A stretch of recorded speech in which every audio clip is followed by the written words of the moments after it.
I was pulling up files on the dairy laws of the Winter Court when Adrian Abizandum messaged me through my computer. I glanced away from the documentation converting goat, cat, human, almond, and bat milk to the equivalent amount of ultra-pasteurized whole cow milk. The winter and summer courts were very precise with their milk and what they were valued at. They needed to be when they were collecting milk from the homes they were blessing or cursing.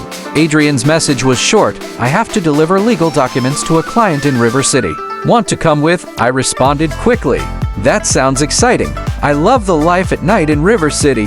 Just be sure to watch out for all the red lights in the districts and don't get hooked by the people walking on the streets. I hope that we have a wonderful time and don't have to deal with prosecutors. I messaged him as I looked over my progress and bookmarked it. This was just a review, and there were no open cases that required me right now, so I decided it was safe enough to go with Adrian to River City. At J-Art Law Firm there was usually a lot to do, and yet there was always someone who wanted my help or my opinion on something. It made sense. I was a legal admin assistant, and Adrian Abizandum was one of the many lawyers working at J-Art. He would go to speak with the clients and in the courtroom, and I would help do research and help him build a case. Thankfully, after 5 short years in my 2-year-long school, I was now at the point where I was working underneath a lawyer for the final step to become a paralegal, the first in my entire family to graduate from college. My parents both worked in the can factory, printing labels 336 hours a week to put me and my siblings through college. My brother dropped out after his second try at 3rd grade, and now he was leading a charnel house in Vinland. He never changed.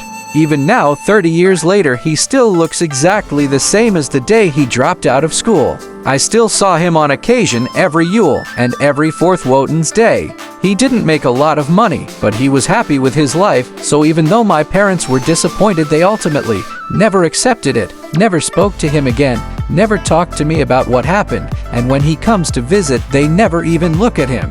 One day, Gru, Barry, Sonic, and Shrek were all hanging out, as homies do.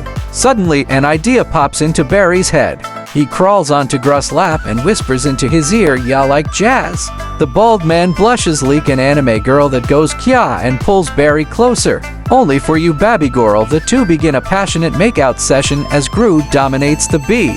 Sonic and Shrek look at each other and knew exactly what they were thinking. As Gru pinned Barry on the couch, Sonic and Shrek were also in a heated kiss, with Sonic ripping Shrek's tattered clothes off at the speed of sound.